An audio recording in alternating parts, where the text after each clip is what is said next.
You're now listening to Hispanics Causing Panic, baby.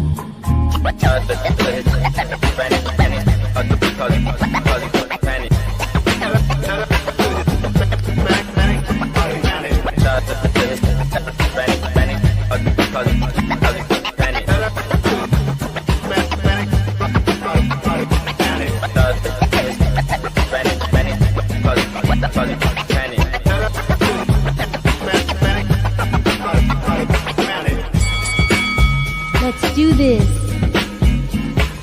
But right now, Hispanics are causing panic.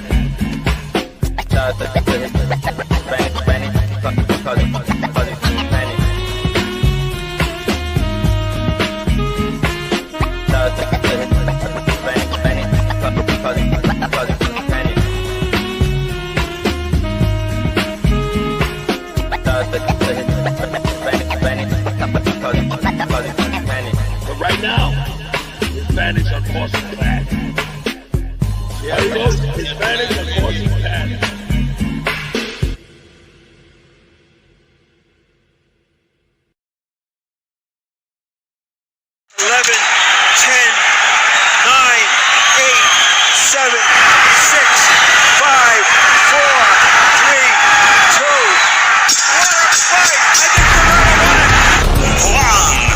Hispanic Causin Panic, Lascano!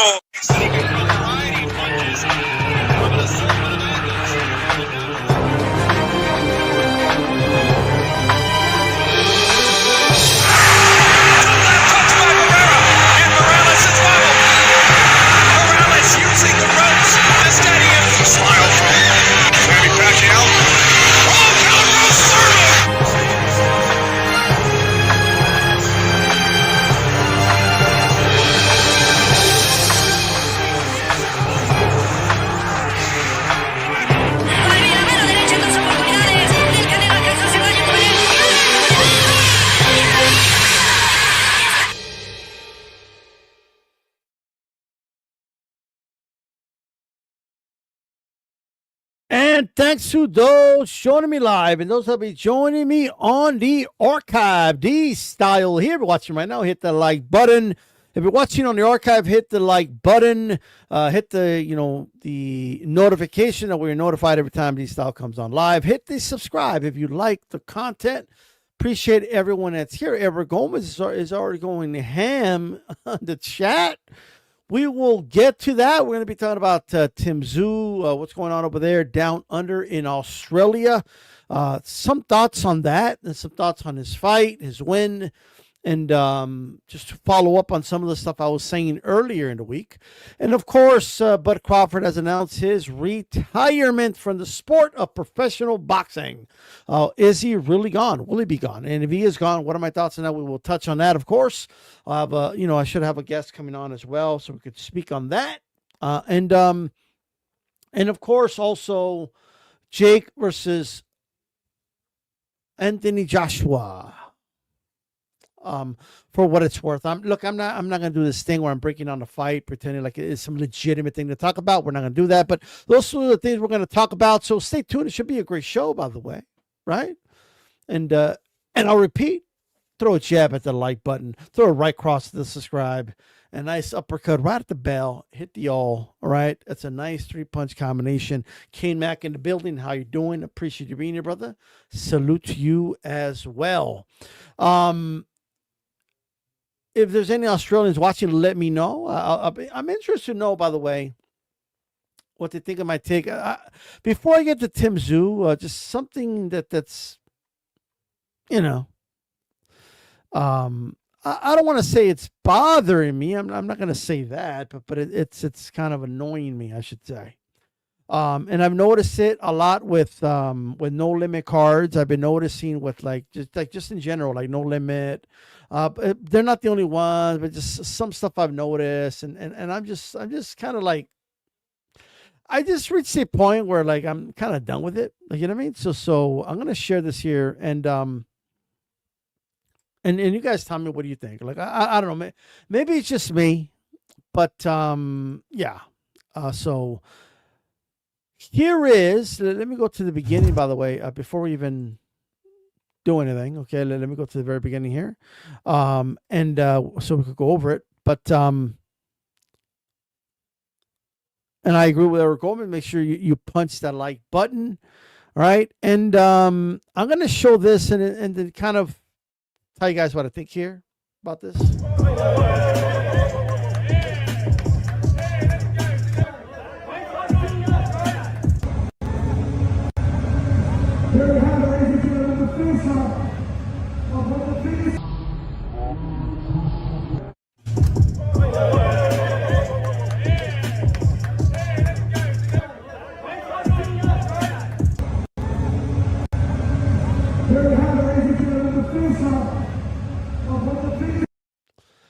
What's this? Like, what are we doing? Like, you know what I mean? So what's with these shenanigans, bro? Are we cosplaying like being controversial? Are we cosplaying like being professional wrestling? Is that what we're doing here? Like, what are we doing? That slap looks so, theatrical. So it looked. The dude walks away after he slaps him, and the other guy just stands there, and then it starts shouting at each other. The promoter's like 4 or 5 seconds too late. Whoa, whoa, whoa, whoa, whoa! Like, what do you mean, whoa, whoa, whoa? Like, what are you doing? I didn't know that. Who are these dudes anyway? Even Australians are referring to that dude as the dude that got slapped. That's what they're calling him. Like, you know what I mean? Like, what are we doing? I want to do a parlay, and I was suggested you should put the dude that got slapped. And I'm like, oh, okay, fine. But who are these? I didn't know that they had this blood feud, bro. I didn't know you two had to be kept away from each other, right? I didn't know that was a thing, right? I didn't know that the blood was boiling so real. You notice how nobody really jumped in? You notice this? You notice how like you see like there's no like kind of like what are we doing? What is this? Every other it's not just No Limit, by the way. Every other press conference, someone's shoving somebody slapping somebody. They're trying to sell the fight. Nothing organic about it. It's just a random slap. I don't know these guys, like, if these dudes really didn't like each other that bad, like, if it was really like that, right, you would think, like, security be ready to jump in to stop it, and like, well, what are we doing? Like, are you struggling that bad? You got Tim Tszyu in the main event. You really got to be doing this shit? Did that dude get fined by the commission, by the way? Like, because you should be finding that type of behavior. This is hooligan behavior is what it is. That's what it is, bro. Like, the slaps don't mean anything if they're happening every other press conference. Shoving and all that, it doesn't mean anything, right? And we know it doesn't mean anything because the people around them aren't taking it serious because they know it's not serious. And how are people supposed to take the sport of boxing serious if you're not taking it serious? We're here, I would think, right, to see a gladiatorial sport. Right? Where guys are going to compete in the ring. We're already going to see you throw punches in the ring. We don't need to see a fucking little bitch slap, bro. Like, what is this? Look at the promoter. Look at George acting like he's so concerned. Like, whoa, guys, stop, please. Oh, my God. Oh, my God, stop. Oh, my God. Like, what are we doing? And then you slap him, you're talking shit from the other side, bro. You're talking shit from the other side of the, like, what are we doing? This is some weak sauce shit. And I'm seeing a lot of No Limit, bro. I don't know No Limit. I don't know they're inspired with what's going on, like with maybe trying to like recreate stuff from the UFC or whatever the fuck is, right? We know when dudes got beef, and we know we got to keep them away from each other before fighting. Now we know what that looks like. I don't know what the fuck this was.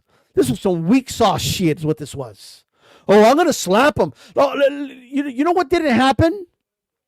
There was absolutely nobody on the fence wondering if they should even bother watching this event or thinking about buying it, right? Like, man, I don't know if I want to watch, if I'm going to tune into this No Limit show. Oh, what's that? This dude nobody gives a fuck about got slapped on the undercard? Oh, wow, I got to watch this one. I really got to tune into this shit. Oh, man, I really got to fork out my money for this. Oh, he slapped him. Oh, let's tune in for this one. Oh, the force is strong with this. What the fuck is this, bro? And then what the fuck is this? What is this? Why is this like a new thing? Like, why are you guys doing this dumb shit, bro? Why? Like, what? And then this, what the fuck is, look at that. That slap was so fucking, what is this, dude? What's with the whole, like, and Mario, if you're tuning in, I'm going to send you the link, brother. I apologize. I haven't got into that, but, what the fuck are we doing, bro? Like, what is this? Can somebody explain to me what this is? Somebody break it down for me. If you're one of the people that like were on the fence about buying this shit, and then you forked out the money to buy it because a little dumb slap, right? Where the dude, like, he doesn't even run away, right? The dude does a slap and he moves away like a gazelle. Oh, that's a great way to show you're lying, bro. Right? Like, it looks theatrical, it looks fake, it looks planned. That's what it looks like. These things need to be organic, and that's what it looks like when you're trying to do it because you want to hype the fight up. Like that's what it looks like. All right? What are we doing? And then what in Zerafa and then I saw Pitbull Cruz and Lamar Roach do it. Like what's with these dudes like going forehead to forehead? Like, why are you even doing that? Like, what are you proving? Like, what is that supposed to like make me interested in the event now? But like, if I wasn't already or what? Like, what does that mean? When they're nose to nose like that, well, it just looks like you want to kiss. That's all it looks like, right? Can't you just do a normal face-off? You got one job. You can't just do a normal face-off. You have to go forehead to forehead, and I'm supposed to like just buy into this bullshit, right? I'm supposed to just sit and be, oh yeah, totally, that's totally normal. What the fuck is this, bro? What are you gonna do? Kiss the dude? Like, well, what are we doing? And then what if one of them like headbutts it? Well, what if there's a cut and then the whole fucking fight is postponed? Like, what the fuck? Like, there's no reason to even do that, bro. They shouldn't be touching each other, right? Looks like the beginning of a love scene. Like, what are we doing? You know when the lovers go forehead to forehead and they smile, right? And then they go nose to nose and then they kiss. Like, that's what it fucking looks like. Like, what the fuck is this? I'm supposed to be impressed by this? All these charades and all this over the top shit. How bad is the struggle? You tell me. Are you struggling that bad? Are you trying to find a way to sell tickets that bad? How about you just put on better fights? How about that? How about you don't put on cards where the favorites win in 9 out of 10 fights or something? How about you put on some 50-50 fights? How about that? How about you stop like lowballing some of the fighters I know for a fact are lowballing and start paying fighters to be in good fights? Why don't you just do that shit instead of this nonsense?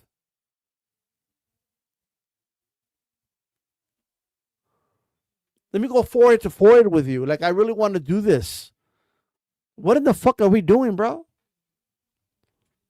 Why? Like, what are you getting out of it? Can somebody explain to me, like, what are you getting out of this? Like, what's the point of the forehead to forehead thing? I don't fucking know. Now let's talk about Tszyu. The whole week, by the way, just cringe. I'm sorry. The promotion was cringe, bro. It was just cringe. Like I don't care about the major underdog that literally had no shot to win in Velasquez, right? I don't care what his trainer had to say, and like who gives a fuck about all that, bro? Right? Who cares? Right? Like it's just dumb. And then Tszyu, like, I'm gonna get a little boy and I'm gonna get him. Like it's just Tim, just be yourself, brother. I'm the Phoenix now. Like okay, whatever. Like, just be yourself. Like, what are we doing? Just over the top. It's just over exaggerating. It just reeks of like we need to find a way to promote the event. Like, it's fucking embarrassing. I'm sorry. The name Tim Tszyu, you're a zoo. It's enough to sell, bro. His dad wasn't doing all that dumb shit. His dad was known for letting his fist do the talking. Like, well, what are we doing? This is the content you're putting on? Like, am I supposed to be impressed by this shit? But anyway, what did I tell you guys? Like, I know the pattern, bro. He loses. He is like, oh, I gotta reflect. I gotta do this. He comes back like a couple days later. Oh, I got the fire burning inside. I'm ready to go. I'm ready to take on the world. And then he gets a win like he did right here, right? Just same thing that happened with Joey Spencer fight. He gets a W, and then now he's calling out Xander Zayas like he's ready to take over the world again. Like, bro, you're supposed to be in some type of rebuilding stage right now. You're supposed to be rebuilding, brother. Like, I don't understand why you even talking about Xander Zayas. You literally just got beat up by Fundora. You got destroyed by Murtazaliev. You lost that bloody fight to Fundora. I mean, what are we doing? Like, I guess I'm trying to figure out, like, what's the point of this? I would like to fight Xander Zayas. No. What's the point of getting a new team, new trainer? You're just going to jump right in to do the same old shit again. All right? You're not bigger than if Zerafa beats your brother, you should fight him, bro. You're not bigger than that right now. You literally got knocked down a peg. Like, literally. You're not bigger than that. You're not, and all the dudes that don't tell you that, any fanatic that is going to say, yeah, attaboy, do your thing, Tim can do no wrong, those are not real fans, right? That's not what that is. Those are not real supporters. Real supporters give you the truth. You need to let your team, your new management team that you got, let them do their job, bro. You need to obviously acclimate more, right, with your trainer. Like you did not look spectacular or anything like that. This was not I don't care what No Limit puts on their page. This was not a master class, dude. I understand that. Look, I get it. People are saying, I saw Zerafa come out and say, it looks like he took a step back. I saw people that, they just said different things. Okay. Like, I get it. They had different things to say. And, I don't necessarily disagree, but I also understand because, you're not going to change anything in just one training camp. Pedro Diaz, you got to acclimate to him and his training style and his methodology, and you got to build on something with that in a couple of fights. With Vladimir Klitschko transition, he made a change in his trainer, and he went to one of the greatest ever, Emmanuel Stewart. He lost his first fight with Emmanuel Stewart, right? He stuck around. That was a smart choice, right? He didn't blame his trainer or anything like that. He just said, you know what? It's a new trainer, new system. You have to acclimate to it. You may take a step backwards in order to rebuild. So Pedro Diaz, we're not going to see the result of Pedro Diaz's work in one fight. You're going to go back to, it makes sense that the fight went the distance because you're trying to think of what you want to do in the fight. He even said after the fight, I really put emphasis on trying to work on my jab. I'm fine, great. It's great that you're working on that, but you're working with a different rhythm, right? A different philosophy that you're not really used to working with. You need to build on that. You cannot just, one fight with Pedro Diaz against a dude you were highly favored to beat, right? You go to the distance against, you would probably knock him out under your old system, but you need to like acclimate to Pedro Diaz, bro. You can't just be like, oh, I want Xander now. Like, well, what are you talking about? You're not a fortress right now. You're rebuilding. 2-4. We're back where we were. We're back where we started. I'll repeat it one more time. This is the pattern with Tszyu. He loses, usually in devastating fashion. Okay, he comes back. Oh, I got to think about it. I got to process this information. Okay, he goes and he does some shadow boxing videos in front of the pyramids of Egypt and statues in Indonesia. Okay, then he does a video. You know what? I'm so inspired. I'm ready to go. I got the fire burning inside. Nothing could stop me, right? And then he beats a dude like Velasquez in this case, or Joey Spencer. Now he's ready to conquer the world. He wants the top dogs all of a sudden. He's too good for any domestic competition, for any top 10 dudes, top 15 guys. He wants to jump right in there with one of the champions, just right out of the bat, right? But now it's a little different because he's got a new team. He doesn't just have the fire burn inside. He's the Phoenix. Well, the truth is, you need some fights to acclimate, brother. It does look like you took a step back, but it's understandable because you have a new trainer. You were not there long enough with him. If you're serious about this thing, I'm waking up at 6 a.m. I'm the Phoenix. I'm learning so much from Pedro Diaz. We didn't see a lot of it, right? Oh, I really try to, and I did notice you try to put more emphasis on working on the jab. Good, but you have to work more with that. You need to spar more. You need to develop more muscle memory, and so you could buy in more into the system of Pedro Diaz. They need to break some old habits. In order to do that, you need to work with him more. You need to have more fights. If you go and fight Xander Zayas and you lose, it's over. This pattern ain't going to work that many times. You need to break that pattern. Part of breaking old habits is breaking your pattern of behavior. And that means, how about you let your team do their job and help rebuild you? How about you do that? Okay, ain't no way. I refuse to believe, okay, that his management team is going to be like, oh, yeah, totally. Let's jump right into one of the title holders now.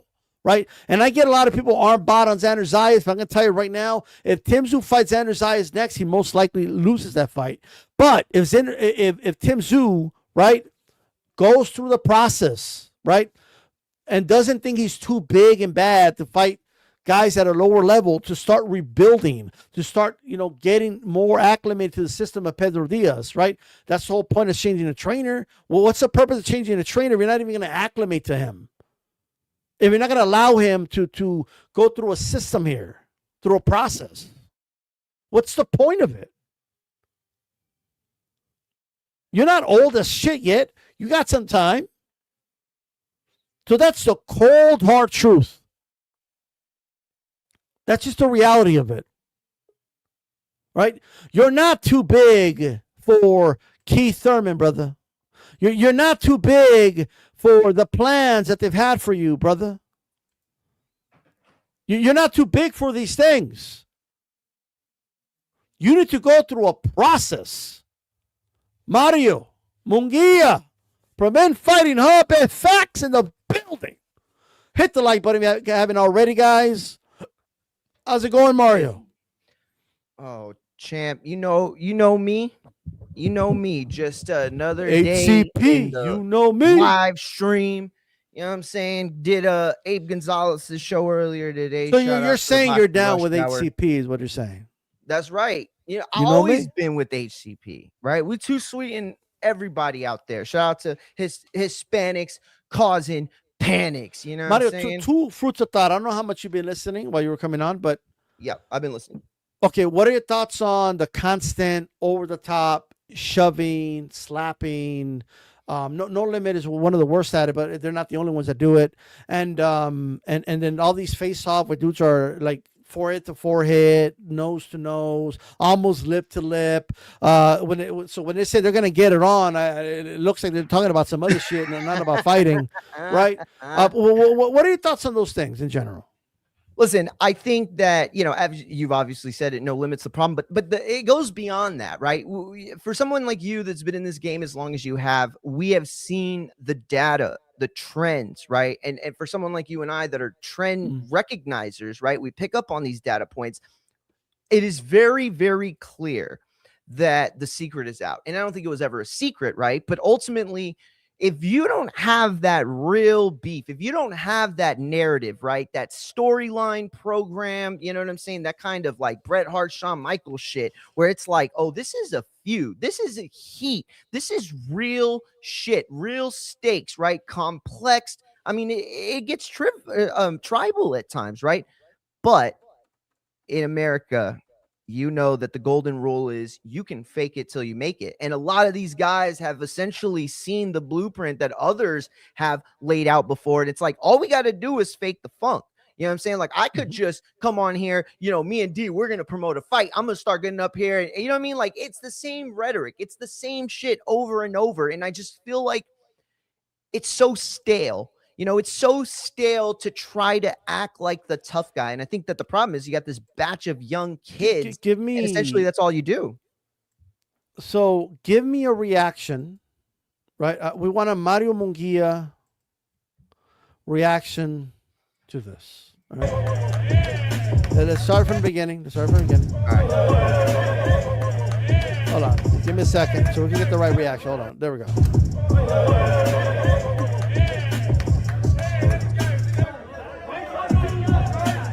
Bro, I seen, and then this. Now, Kid. So now, Kid. That's the Mike Tyson meme. Now, Kid. Yeah. Now, kiss. What are we doing? It'll be if it was like if this never happened or 4-4. Okay, I could maybe see people being like, "Oh man, this beef is so real." They're 4-4, but like, really, bro. And yeah, no one's intervening by it. No one's like, "Hey, man, if I was a promoter, you're gonna like accidentally clash, cut his brow. We got to want to fight." I'm gonna tell you right now. All this goes back to Jake Paul, and I'll tell you why real quick. But first of all, to react to what we just saw, I'll be honest. The person that looked like the biggest bitch in that was this person that threw the slap, right? How much methodical thinking went into that slap that he went for it, held up, and then gave him one of these. Dude, you look fucking bitch made. Didn't look fake.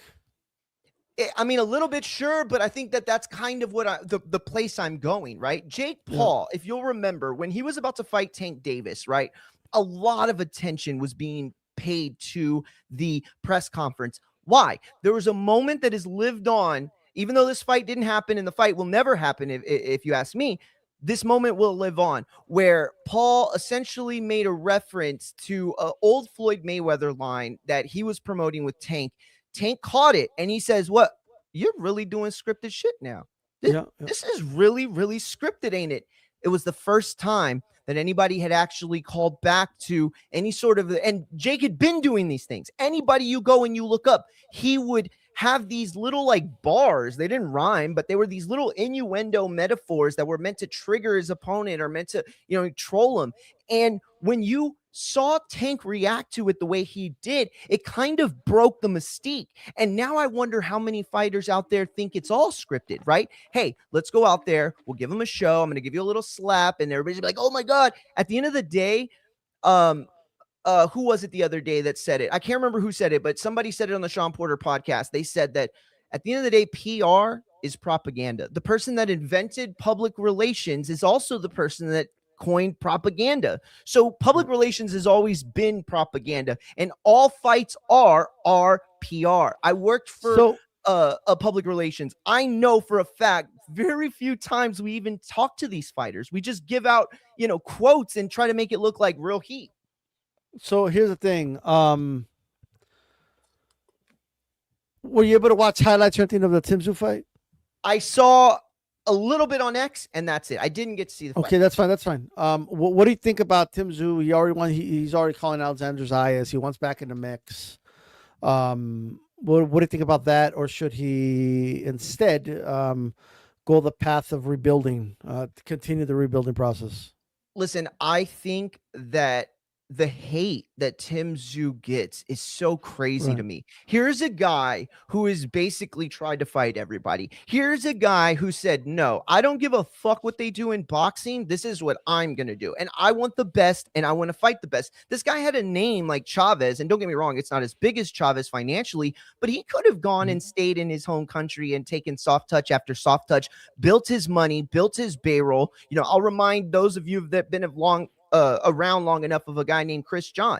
Everybody remembers Chris John, right? He had one of the best resumes. Not everyone, but records. Yeah. Not everyone, but a lot of people that were back, around and been watching boxing long enough will know that guy stayed in his home country and just, took all the money that he could because he was a huge home country favorite over there. Fans loved him, right? But he rarely came to the US, and people would beg him to come over here, test your skills. Tim could have done that. He didn't. Did he take a loss? Sure, but he's fighting guys in action-packed fights. There's blood, there's style. You want to talk about a guy that absolutely would deserve another crack after he's lost? It's a guy like that, a guy that if he wins, he's not going to play the A-side bullshit that we all of a sudden see Shakur saying after he was talking all this shit for years about people ducking him, and now he's talking the same shit. We're not going to see a guy like Tszyu do that. No, he's going to defend his title. He's going to be an active champion. And at the end of the day, I'd rather root for people like that have been putting in the work than guys like Pacquiao that weren't fighting at all and all of a sudden get a WBC fight. I'm not asking you if Tim, look, I agree with a lot of what you're saying, but the basis of the question is, does he even deserve a shot right now? Whether you think he would be a great champion, a defending champion. Why doesn't he? And is it the smart move? Is it the smart move to throw Tim in there, or should he get rebuilt? For the long term, he should be rebuilt, Mario. So if you're asking, or he's just going to get beat and it's going to end. That's the way it is. From that perspective, yes, a rebuilding would absolutely help him going through the process in a methodical way, working on aspects, right? So it's like you're not going to just get a tune-up fight. You're going to get maybe 1, 2, or 3 fights in which, okay, this one we're going to work this sort of game plan. This one we're going to stretch it out, try to go the distance. And this one we're going to try to actively seek and destroy, right? That is the way you build up a guy that's already, not a veteran per se, but a guy who's already been a pro. He's been in big fights, but he's unable to pass that next level, that next echelon of boxing. He hasn't been able to get there. I don't know if he's ready yet, but I do believe with a guy like him who's aggressive enough and his style is complementary. Well, you could believe what you want. You could, but then if they fuck it up, he'll be gone, Mario, and they won't be able to use him in any of those ways.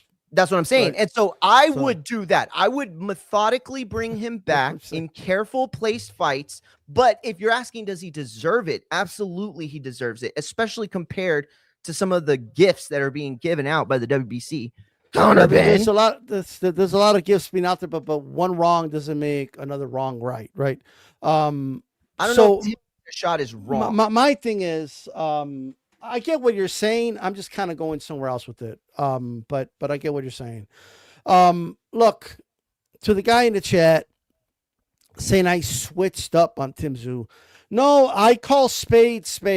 And the reality is it's absolutely ridiculous that somebody needs to be like have a cult-like mentality and whenever they support a fighter and never criticize them and never call things for what they are, right? I got a lot of the same dumb shit, anytime I criticize Canelo, right? I'm not in a Canelo cult. I'm a big Canelo supporter, right? I definitely support Canelo more than most, but it doesn't mean that I'm not going to criticize a guy when you got to criticize him. That's the way it is, right?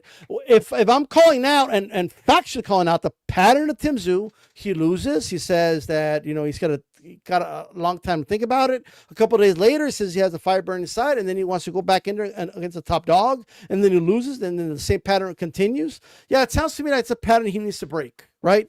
And if he went out of his way, right, he went out of his way to switch teams and all that, switch trainers. Well, what's the point of doing that, right?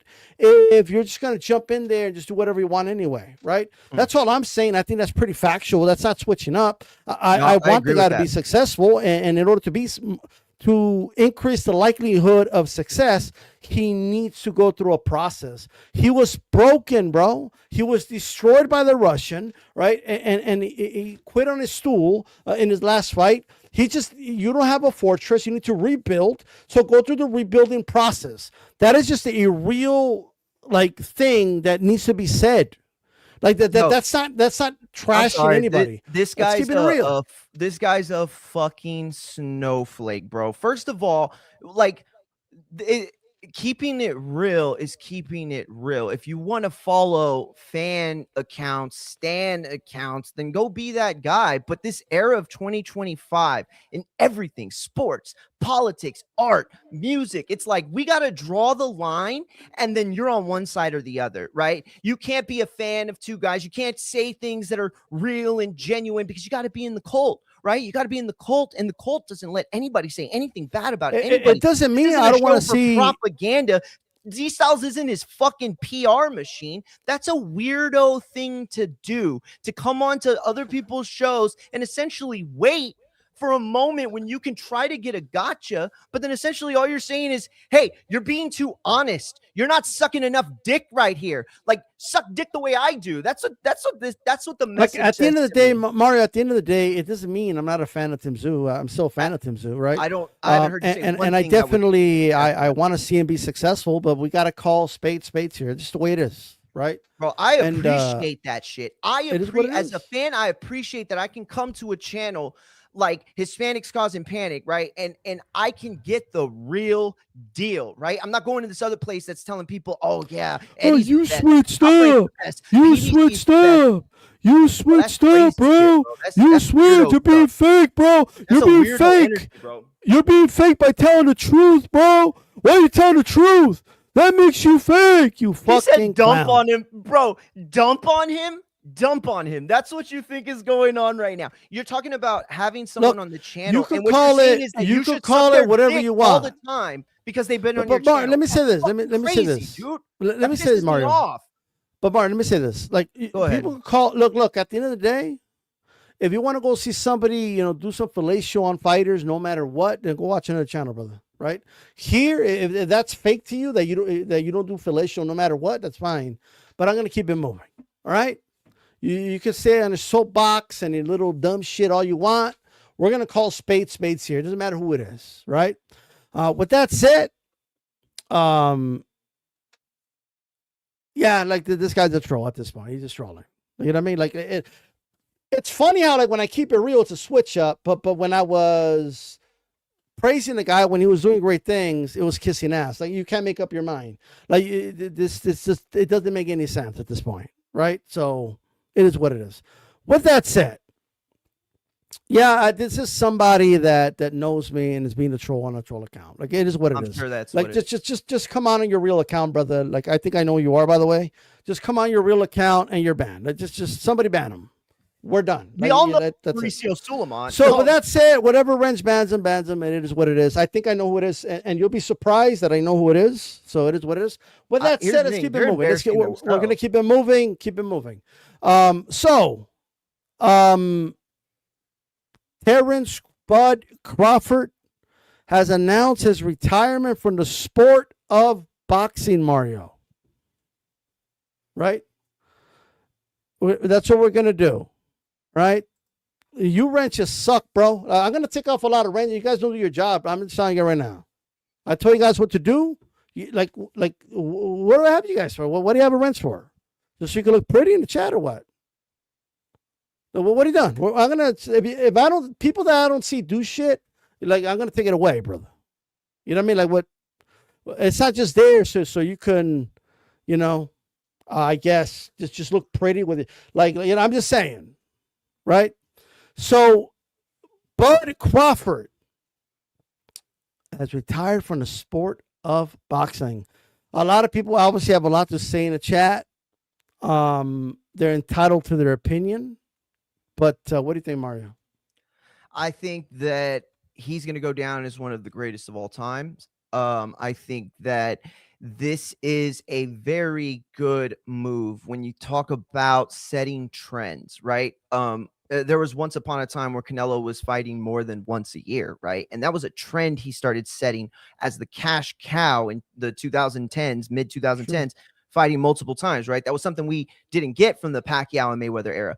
And Terrance Crawford, with the fees and all that, he's setting these precedents. I don't know how many of those are going to catch on, but the idea that you can go out on top, that you don't have to be Roy Jones, that you don't have to even be B-Hop, who was great at the end, but still, like, should you be fighting at this point in your career? The real problem is that sports like the MLB, NBA, NFL, they offer secondary careers, whether it's an analyst or a coach or whatever it is. There's so many different platforms for them. In boxing, it doesn't exist in that kind of way, right? You can name maybe 10 fighters over the last decade that have ended up making it to the commentating desk, and that's very, very few when you think about the parameters of the world of boxing, right? So ultimately, Crawford going out on top the way he does, after the biggest win of his career, right? Because not even Floyd did that. He came back to fight Andre Berto. So this, to me, is representative of who he is, how he carried himself, and ultimately, what else is there lefty, right? Janabek Fells, I don't even think that fight was realistic at this point.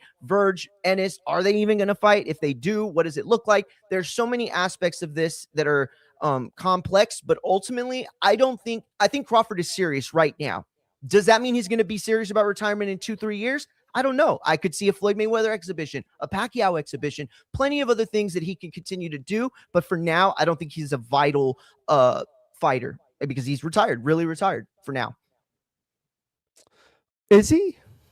Yeah, like here's the thing, right? Like here's the thing. So Bud Crawford fought once a year for the last 5 years or so anyway. At least, right? Yeah. So if he comes back within the year, did he really retire? I mean, has he had 5 retirements at this point? I mean, I don't know. Like it's his layoffs are longer than most fighters' retirements, right? And this is a sport now. Not look, Rocky Marciano announced his retirement. He was gone, right? Andre Ward announced his retirement. He was gone. Joe Calzaghe announced his retirement. He was gone, right?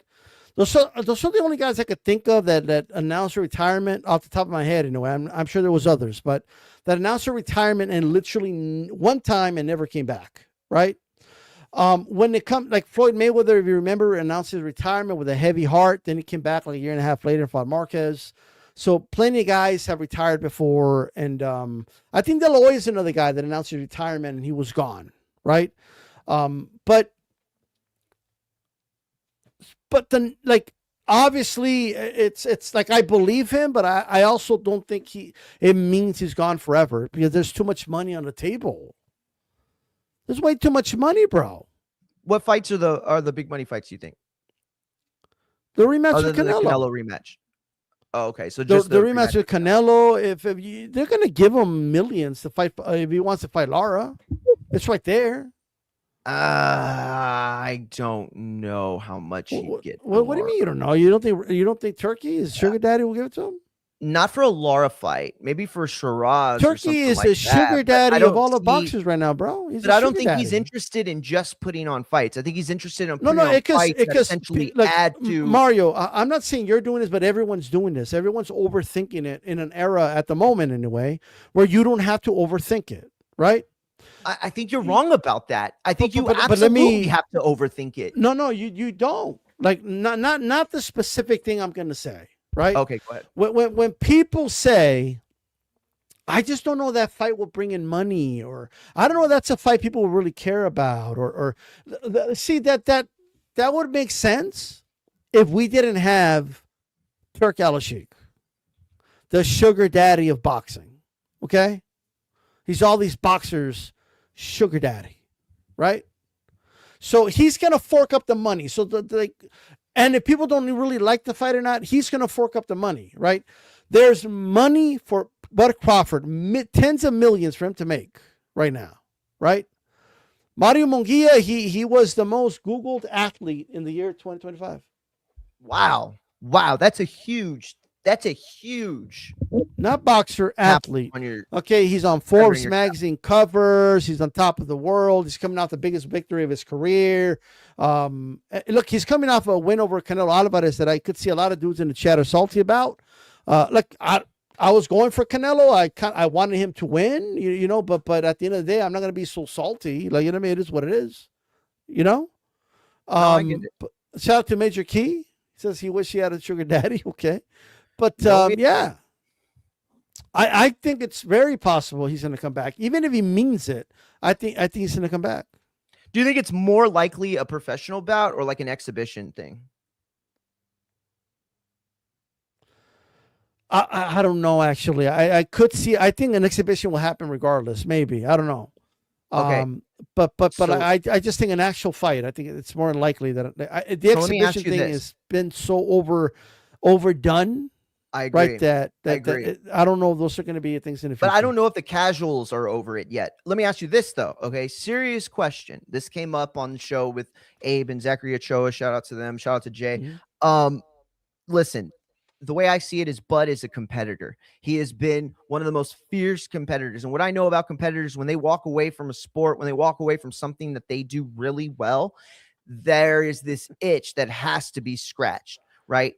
What if Bud were to Mhm. come back in an MMA fight against against Conor McGregor? Now, I want you to listen. Conor McGregor isn't a great MMA fighter, has never been that good at MMA, and Terrance Crawford has real wrestling skills. See, that's the difference between guys like James Toney and other guys that try to go into MMA with only hands. Bud actually has wrestling. Conor McGregor's not the best wrestler. He's not the best of anything, really. I honestly think it could do some serious money. What do you think? Is that too far-fetched? I think so. Yeah. I think he's going to come back to the Canelo rematch. Canelo has how many fights left? I think Canelo's going to be around for 2 or 3 more years. So how many fights? I'm not sure. But, really? But he's going to be back next year, brother. Who else is he going to fight? September. But that's because he has the contract with Turkey, so he has to finish up that contract. And here's the thing: they got 2 fights. I think it's 2 fights. Chad, if you could help me out. But if they got 2 fights, D, you know that one of those fights, probably the last one, is going to be Turkey coming to Canelo and saying, "Look, we did everything you wanted. We got you paid. We gave you everything. You didn't have to fight David Benavidez. We like Shiraz. We think there's a future. We see him as our future. We want you to pass the torch to him. I mean, obviously not like in a losing way, but we want you to fight him last. That's who we want." I think that absolutely is the most likely scenario for an in-fight because, again, Turkey is transitioning from putting on these one-off cards with, major promoters. He is transitioning into more of a brand in which he wants to grow. And you have to have stars for that. You can't just buy the stars and have, AJ come over and Tank come over. I mean, you could, but that's not a real future. You got like 4 years left on them, maybe, right? And AJ and Canelo, even less, I believe. So at the end of the day, Shiraz is one of the guys that I see that they really, truly like. They see a future in. I can see them trying to push for that fight, especially because he didn't fight Benavidez. Yeah. Look, I just don't. Just because I kind of want to send this on Bud. He's the one retiring. Like Canelo is a different, like, you know what I mean? I get what you're saying, but like, is Bud gonna come back? Like I believe he will, right? I don't think Bud Crawford is lying or anything. But I do think he's keeping the door open. I do think they wanted a high price tag for the rematch with Canelo. I do think when Bernie the Boss is going on podcast saying I want 100 million, or Bud does, I'm speaking for Bud, even though Bud never said it. And then this happens, it makes me think that it's a negotiating ploy, right? But I think in this way, look, I'll go out on top. I'm good. I made so much money in the sport. I've accomplished what I wanted to accomplish. If you don't meet my demands, that's fine. I'm happy to do it. I'm gone, right? But now they know the price tag, and they want to bring Bud out of retirement to fight Canelo. They know the price tag for it. Good point. Whether they're willing to pay it or not. That might be one of the reasons you did this. Yeah, that's one of the reasons. If you don't give it to me, that's fine type of way, right? Yep. And that's what I believe it is. Like at the end of the day, it could be a power move, really. Just now, like you said. There's going to be people that are going to get condescending. Oh, Bud's not worth that, and da da da. Like I'm not arguing whether he is or isn't, guys. All I'm telling you is what he is doing, and if in the end he gets what he wants, then we'll get what we want, right? here, look, what you just said is absolutely true. Okay. But here's another part that's true. Whatever people think he's worth or whatever he's actually worth, right? Retiring and making the product scarce is how you drive up cost. Okay. Right. So him retiring, that is a product that he's saying is off the shelves forever. Right. And we've seen this kind of thing before in all sorts of, economic aspects and things like that, where they take a product off the shelf, right? Supreme and a lot of these street clothes brands, they do that kind of thing where they make it really scarce and they, minimize the product. And so then the bottom line explodes. So whatever Bud is worth right now as an active fighter, he's worth more as a retired fighter having to come back. Shout out to EA Sports, my dude. How's it going? You think it's a ploy because so many others have done it, but when you look at the man who's doing it, he's not those other dudes. Like, that's a great point. Very true. But I don't think it's a ploy. I think it ends up working in his favor if he comes back, right? And that's a completely I hope people situation. understand what because there's some nuance to what I'm saying, right? Right? Mm-hmm. Like think about it. Is he doing it in the way other fighters do it? We're kind of knew they were full of shit. Like when Teofimo Lopez announced his retirement, everybody kind of knew, like, yeah, whatever, bro. Or Shakur retired, like, you know what I mean? And because he wanted a bigger contract with somebody. Like, it is what, like, we knew what that was. I'm not saying that's necessarily what this is. I think what this is very similar to something Lennox Lewis did when he retired, right? And we know Lennox is another guy, by the way, that said he's going to retire. He said retire, right? Mm-hmm. But Lennox, I remember specifically saying, look, give me $100 million and I'll rematch Vitalik Klitschko, right? And he was interviewed about that, right? And they asked him, why that demand, right? And this is what he said. He said, look, I really am done, but if you give me $100 million, it'll be worth it to come back, right? So I think he's giving a worth it to come back amount. Yo, Boxing Vitals fucking nailed it. Yes, they are exactly the Jordan Blue Camels. Exactly, dude. Yes, and that is exactly the point. You make the product scarce and it becomes more valuable that way. Yeah. Wow. Do you think that if the winner between Boots and Verge puts on a meaningful performance, that the winner could allure him back? Or is that not the direction you see? I think it's going to come down. Like, maybe if one of those guys moves up to middleweight, it's for like a vacant belt or something like that. Or if they win a belt and he could fight them just to get the middleweight belt under something like that. But I do think there's a ceiling. I think there's an amount that they need to pay up. Right? Like, I do believe that. And I think Bud, you think it's an accident that Bud came out and said, like, if I'm not worth nothing, then why did Canelo never sold out a stadium without me? No, he was wrong about that. I get that he sold one out with Billy Joe Saunders, but that's not the point. Whether he's right or wrong isn't the point. It's about getting into his mentality, right? When he comes out, he's still speaking like someone who's competitive. Like, I would have knocked out Pacquiao. I would have knocked out De La Hoya. I would have beat all these dudes, right? You're the only guy that would ever give me problems is Floyd Mayweather because of his mind. That's the only guy, right? He's still talking like a competitive guy, right? Bud is. So I think he has a number that's worth it, and he's okay with it if they give it to him or not. Like, this is a good way, Mario, to doing this is better than not announcing. Think about the alternative, okay? Let me back up a little bit. Think about the alternative is he demands $100 million, like him, and not Bernie the Boxer, right? If he demands $100 million and they don't give it to him, but he hasn't announced his retirement, right? That is actually more, that can actually become an embarrassing situation. Like, man, not even Turkey wants to give you $100 million, brother.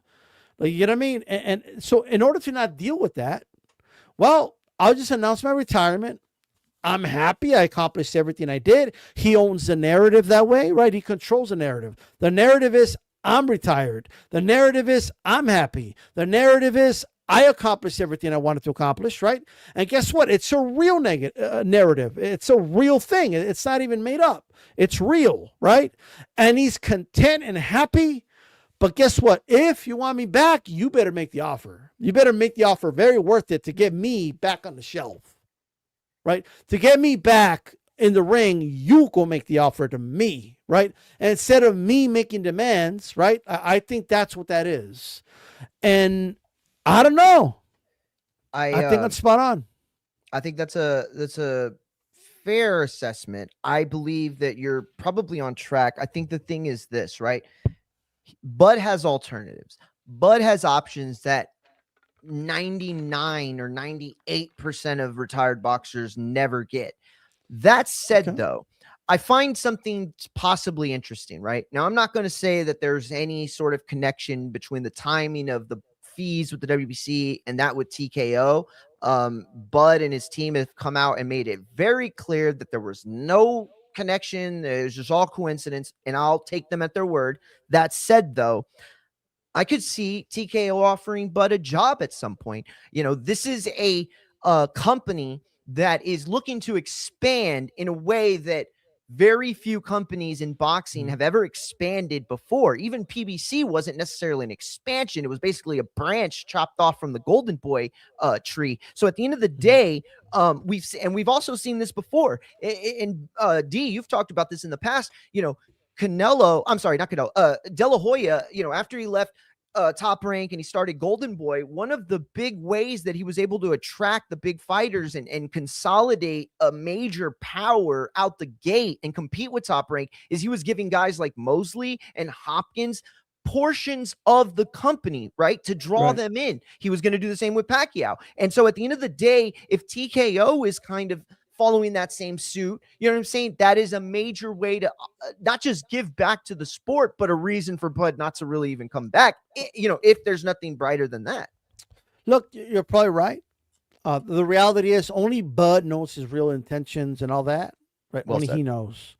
But I will say that I'm not saying it's not an honest retirement. I think it's an honest retirement with a behind the scenes. Turkey knows what it takes to get him out.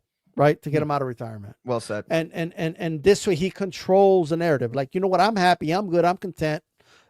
And I'll walk out. I'm good. And if you want me back, you make the offer.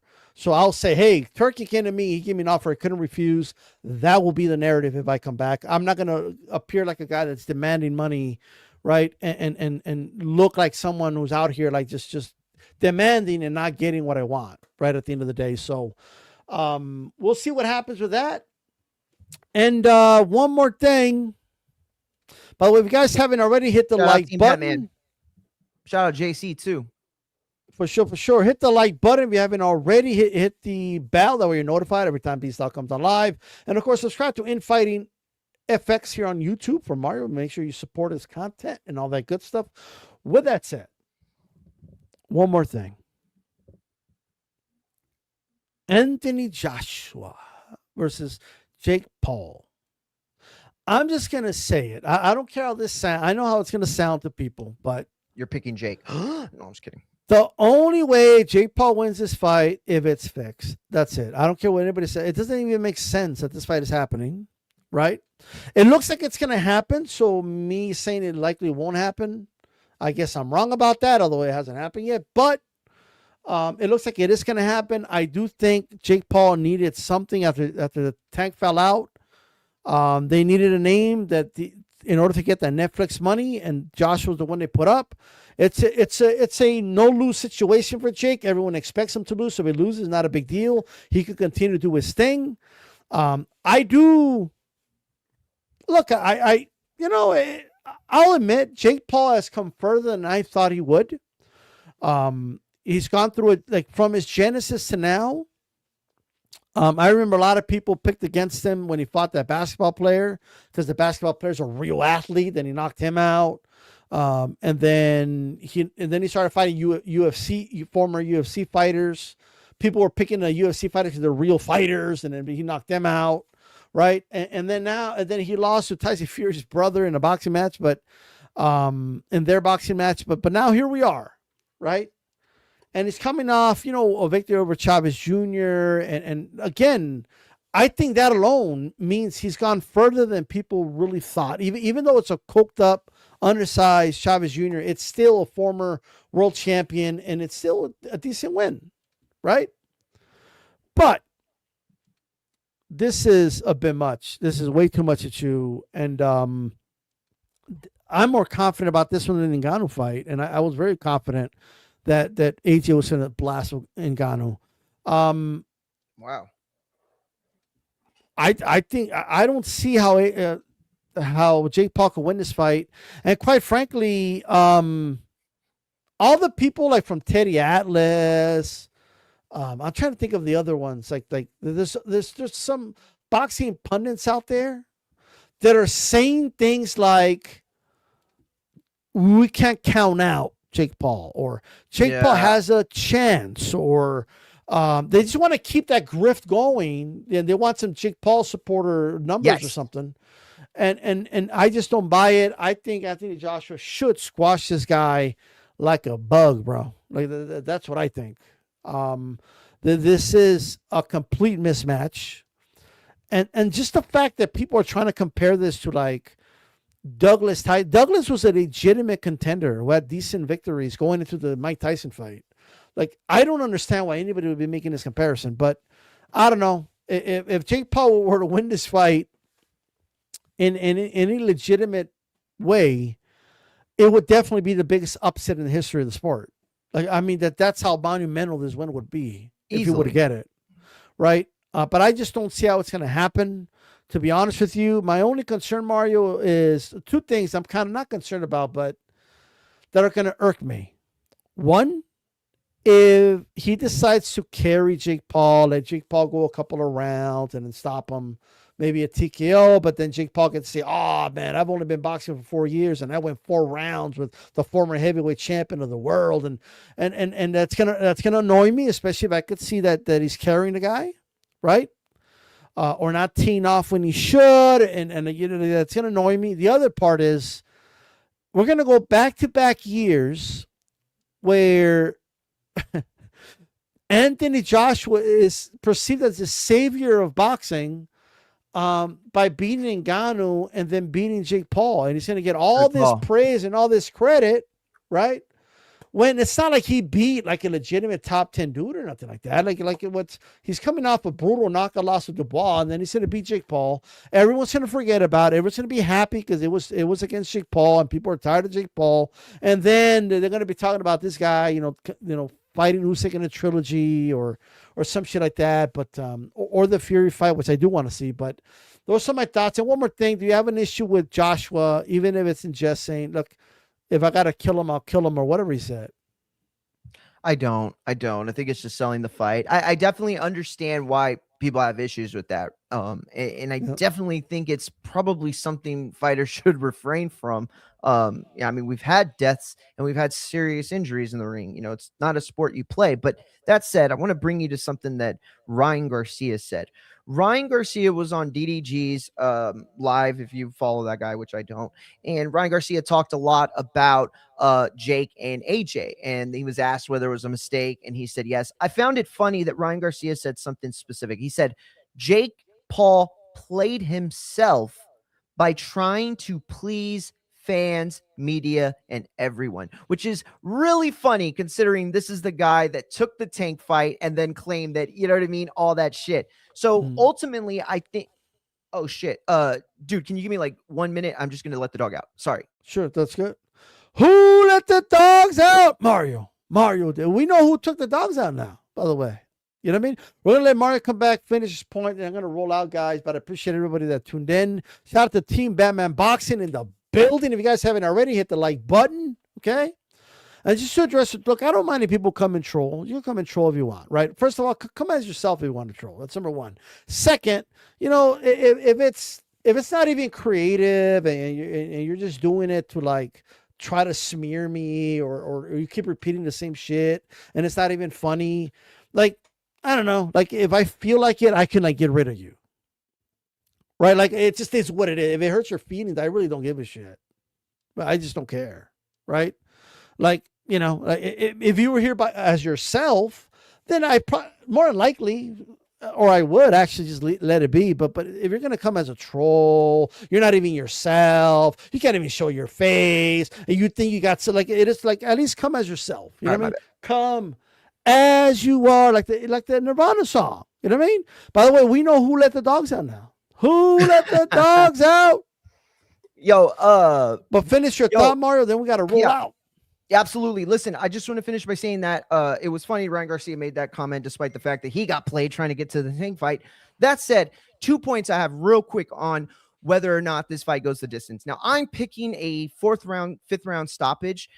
I believe that there's no way Jake should survive this fight. Are there scenarios? Absolutely. And here's one of them. We all know that the Fury fight is pretty likely for AJ next year. He told Eddie, I want a tune-up before the Fury fight. That's what he said. This is going to be technically the tune-up before the Fury fight. So does he go in there trying to get a 1st round, 2nd round stoppage? Or does he allow himself to get some work in before attempting to try to get the stoppage? Now, the problem with that is that when Logan Paul fought Floyd Mayweather, he counted it as a win simply by going the distance, right? And that was obviously ridiculous. But Jake Paul gets a win if he goes the distance. He can lose 8 rounds to 0, but he will do a victory lap, just the way he did a victory lap by simply stealing Floyd Mayweather's hat.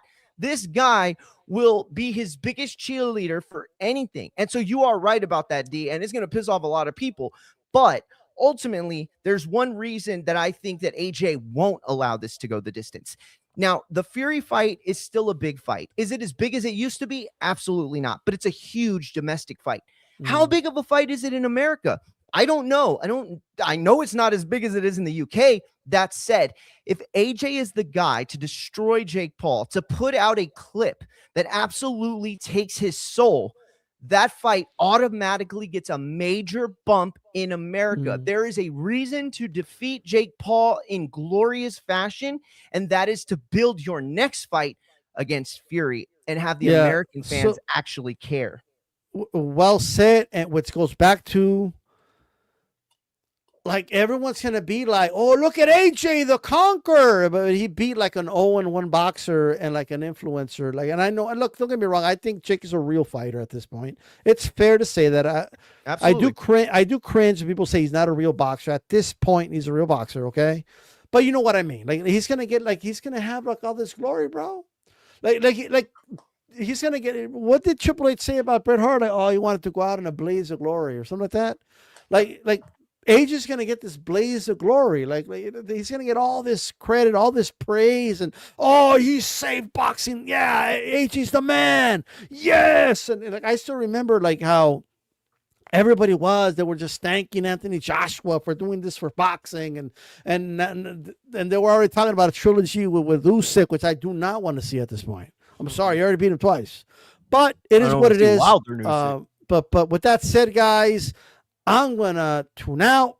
We're heading out. Thank you to everyone who tuned in. Before you head out, make sure you hit the like button. Share the video on your social media content if you don't mind. It'll be much appreciated. And this is D-Style. And for Mario, we're out of here. Peace. Peace.